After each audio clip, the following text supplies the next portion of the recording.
우리가 예수님께서 우리를 위해서 십자가를 지실 사순절기가 되었을 때에 늘 마음속에 죄송하고 송구스럽고 더 나아가서는 내가 죄인이라는 사실을 다시 한번 확인하게 됩니다. 우리가 이 땅에서 예수님을 믿으면서 늘 마음속에 꼭 새겨야 될 것이 죄와는 담을 삭고 살아야 된다. 죄와는 등지고 살아야 된다. 죄와는 인연을 끊고 살아야 된다.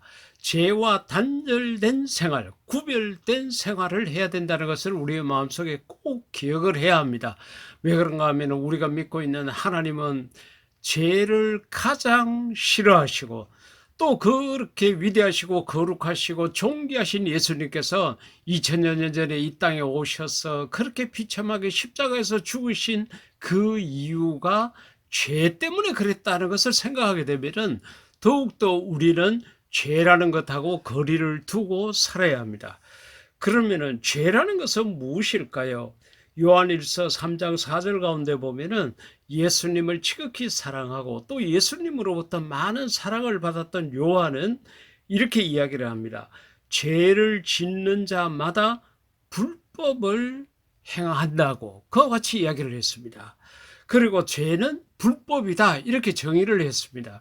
여러분 세계 각 나라에는 다 그 나라마다의 법이 있습니다. 그 법을 지키지 않게 되었을 때는 그 정도에 따라서 여러 가지 처벌을 받기도 합니다. 하나님께서 온 세상 만민들에게 이것은 죄가 된다 이렇게 정해놓은 것들이 있습니다. 다시 말하면 그 법이라는 것은 한 나라의 법이 아니라 우주적인 법이요, 이 지구상에 있는 70억이 넘는 지금의 모든 인간들이 지키며 살아가야 될 것입니다. 그것이 바로 하나님 말씀입니다. 하나님의 말씀이 아닌 것, 하나님의 말씀에서 벗어나고 하나님 말씀을 떠나고 하나님 말씀을 등지고 하는 것들은 전부 다 불법이라는 거죠. 그러니까 여기서 요한이 말하는 이 법이라는 것은 대한민국 헌법을 말하는 것이 아니라 하나님의 말씀, 불법을 저지르게 되면은 그것이 곧 죄다. 이와 같이 이야기를 했습니다. 우리가 지금 코로나19로 말미암아 방역 체계를 유지하기 위해서 정부에서 이래라 저래라 많은 규제들을 이야기를 하고 있습니다. 그런데 이것을 지키지 않게 되면은 방역 수칙 위반, 이러한 처벌을 받게 되는 거죠. 그것처럼 하나님께서 우리에게 너희는 이렇게 살아야 된다 하고 하나의 법을 정해 놓았습니다. 이 법은 온 세상 사람들이 다 지켜야 될 것인데 그것이 바로 하나님 말씀입니다. 그것은 하나님께서 우리를 규제하기 위해서 통제하기 위해서 그렇게 만든 것이 아니라 우리가 이 땅에서 편안하게 살고 하나님의 복을 받고 살아가고 하나님의 은혜 가운데 거하는데 필요한 법입니다. 가령 예를 들어서 우리가 바닷가에 구경을 갔다 그러십시다. 그러면은 절벽과도 같이 위험한 곳, 미끄러지기 쉬운 곳은 울타리를 이렇게 다 만들어 놨습니다. 그리고 때로는 안내문이 붙어 있죠. 이 울타리를 뛰어넘지 말라고, 때로는 기대지 말라고, 여기에 넘어가게 되면은 위험하게 되고 여기에 기대게 되면은 위험하게 된다. 그와 같이 울타리를 쳐놨습니다. 그 울타리 안에서는 우리가 안전하게 지내도 괜찮은 것입니다. 하나님의 말씀도 이 울타리와 같습니다. 우리가 아무리 어렵고 힘들어도 하나님 말씀대로 살고 하나님의 말씀의 울타리 안에 있게 되면은 이 땅에서 편안하게 건강하게 은혜스럽게 그렇게 살아갈 수가 있는 것입니다. 그것이 바로 하나님의 법인 것입니다. 그런데 우리가 이 세상을 살아갈 때 우리가 고집이 있고 욕심이 있고 자아가 강한 그런 면들이 있습니다. 그래서 세상에 정해놓은 법도 제대로 지키지 않고 사회적인 도덕, 윤리 이런 것도 제대로 행하지 않고 심지어는 하나님께서 우리에게 이렇게 살아라고 말씀하신 그것도 지키지 않는 그러한 모습들이 우리 속에 있습니다.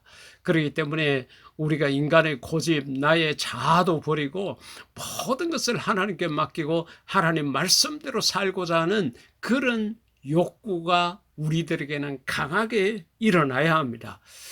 그런데 성경이라는 것에서 정해놓은 법, 다시 말하면은 성경은 어느 선까지를 죄라고 그러고 있을까?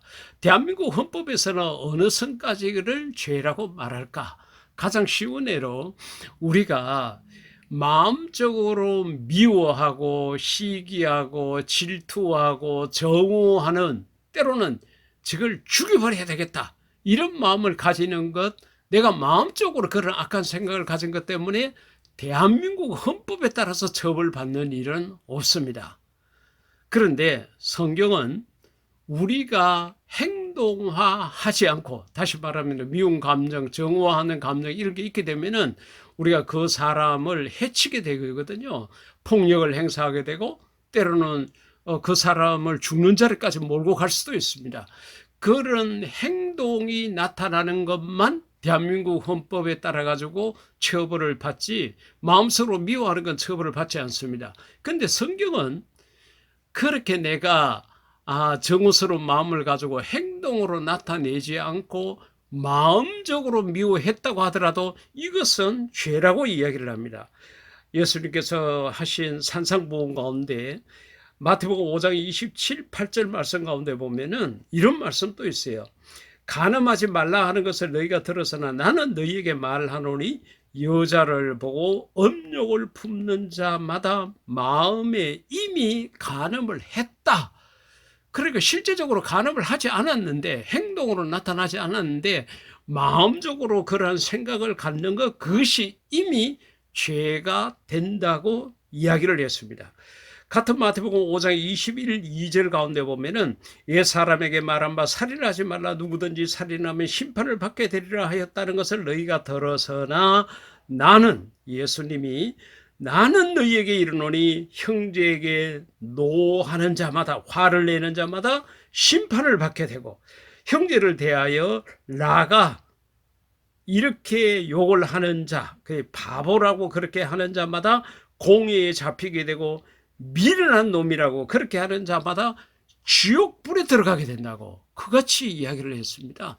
그러니까 세상에 정해놓은 법하고 하나님께서 우리에게 말씀하신 법하고는 다른 거죠. 그러니까 우리 예수 믿는 사람들은 마음적으로도 범죄하지 말아야 됩니다. 근데 우리가 세상을 살아가면서 그렇게 하기가 정말 어렵죠. 그렇기 때문에 하나님께서는 성령님을 우리에게 보내주셔서 그 성령님을 의지해서 성령님이 주시는 능력과 힘으로 말미암아 그런 죄의 유혹을 떨쳐버리도록 용기를 주고 계시는 것입니다. 그리고 안타깝게도 우리에게는 원죄라는 것이 또 있지 않습니까?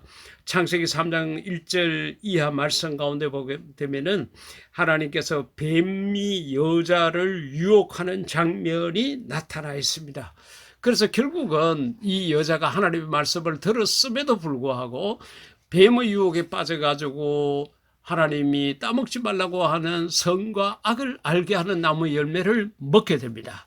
그래서 우리 모든 인간들은 이 죄로 말미암아 원죄라는 것을 가지고 왔습니다. 하지만 이 원죄라는 것은 우리가 예수님을 믿고 신앙을 가지게 되면은 하나님께서 우리를 의롭다 칭해 주십니다. 이것을 바울은 로마서에서 칭의라고 그와 같이 이야기를 했는데, 실제적으로는 어렵지 않는데 의롭다고 불러준다, 그같이 말씀을 했습니다. 그러나 또 하나는 우리가 이 세상에서 실제적으로 범죄하여서 짓는 죄가 있습니다. 그것을 우리는 자범죄라 그러죠. 그러한 죄는 내가 정말로 이 땅에서 범죄했을 때는 그것을 진실되게 회개할 때에 용서함 받을 수 있습니다. 사랑하는 성도 여러분, 예수님께서 왜 십자가에 달려 돌아가셔야 했나요? 바로 죄 때문에 그랬습니다. 우리는 이 죄를 멀리하는 훈련을 해야 합니다. 죄와 짝하지 말아야 합니다. 죄와는 등지고 살아야 합니다. 죄와는 많은 거리를 두고 살아야 합니다. 우리의 힘으로는 할 수 없겠지만은 성령님께서 우리를 도와주고 계시니까 오늘 또 내일 또 하나님 앞에 서는 그 시간까지 우리가 성령으로 죄에서부터 자유하는 그런 자가 될 수 있기를 인류 최대 멋쟁이신 예수님 이름으로 축복합니다. 아멘.